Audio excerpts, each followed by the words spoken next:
আপনি যদি বার্নেট হোমসের সঙ্গে যোগাযোগ করে থাকেন আর আপনি গৃহহীন হন, গৃহহীন হওয়ার ঝুঁকিতে থাকেন বা ঘর হারানোর দুশ্চিন্তায় থাকেন, তাহলে এই ছোট ভিডিওটি আপনারই জন্য। আমাদের কোনো কাস্টমার সার্ভিস অফিসারের সঙ্গে কথা বলার পর আপনার কেসটি যাচাই করার জন্য আমরা আপনাকে কিছু কাগজপত্র পাঠাতে বলতে পারি। আপনি একটি নিরাপদ লিঙ্ক সহ একটি ইমেল পাবেন, আর সেই কাগজপত্র ঠিক কিভাবে আপলোড করবেন এই ভিডিওতে তা দেখানো হয়েছে। প্রথমে আপনার ইমেল দেখুন।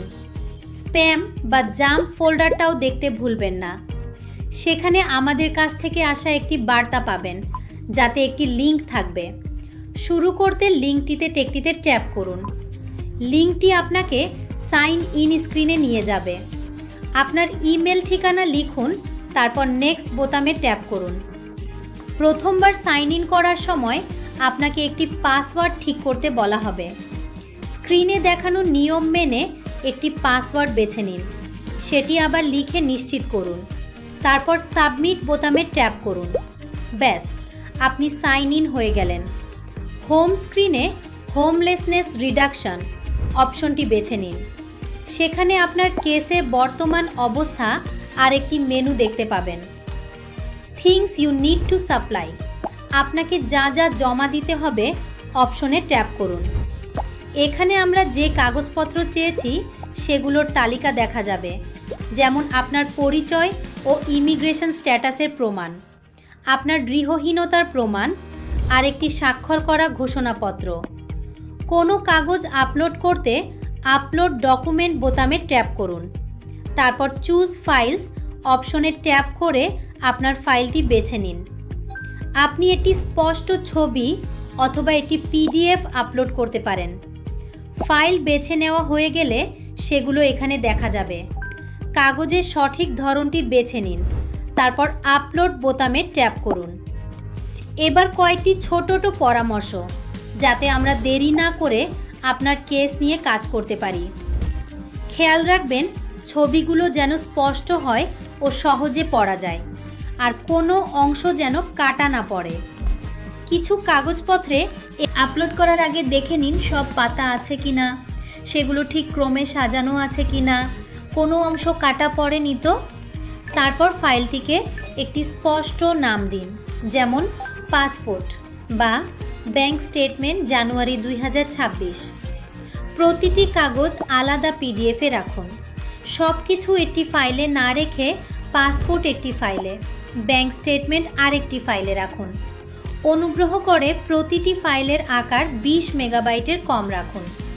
খেয়াল রাখবেন প্রতিটি কাগজ যেন সঠিক বিভাগে জমা পড়ে, যেমন আপনার পরিচয় প্রমাণ যাবে ID for yourself and household members, আপনার নিজের ও পরিবারের সদস্যদের পরিচয়পত্র বিভাগে।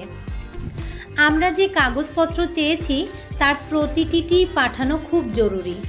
সবগুলো হাতে না পাওয়া পর্যন্ত আমরা আপনার কেস এগিয়ে নিতে পারবো না। অর্থাৎ আপনার পরিচয় প্রমাণ, আপনার গৃহহীনতার প্রমাণ আর আপনার স্বাক্ষর করা ঘোষণাপত্র। কাগজপত্র আপলোড করার আগে একটু সময় নিয়ে দেখে নিন সেগুলো আপনার আবেদনের সঙ্গে সত্যিই সম্পর্কিত কিনা। একই কাগজ একাধিকবার আপলোড করবেন না, আর যে তথ্য চাওয়া হয়নি তাও পাঠাবেন না। সম্ভব হলে ফাইলগুলোকে স্পষ্ট নাম দিন, যেমন পাসপোর্ট, ব্যাংক স্টেটমেন্ট জানুয়ারি 2026 বা ডিক্লারেশন ফর্ম। এতে আপনার পাঠানো প্রমাণগুলো আমরা আরও দ্রুত চিনে নিয়ে যাচাই করতে পারি। জমা দেওয়ার আগে প্রতিটি আপলোড আরেকবার দেখে নিন, কাগজটি স্পষ্ট ও পড়ার মতো আছে কিনা, সঠিক ফাইলটি আপলোড হয়েছে কিনা, কোনো পাতা বাদ পড়েনি তো, আর সেটি সঠিক বিভাগে যোগ হয়েছে কিনা। কয়েক মিনিট সময় নিয়ে কাগজপত্র ঠিকভাবে গুছিয়ে নিলে আমরা আপনার আবেদন আরও দ্রুত যাচাই করতে পারি, আর অকারণ দেরিও এড়ানো যায়। সব কিছু আপলোড হয়ে গেলে আপাতত আপনার কাজ এখানেই শেষ। আপনার কেসটি যাচাই করা হবে, আর পরবর্তী ধাপ জানাতে আমরা আপনার সঙ্গে যোগাযোগ করব। আপনি যদি গৃহহীন হন বা সেই ঝুঁকিতে থাকেন অনুগ্রহ করে দেরি করবেন না। আপনি যত তাড়াতাড়ি কাগজপত্র পাঠাবেন আমরা তত তাড়াতাড়ি আপনাকে সাহায্য করতে পারবো।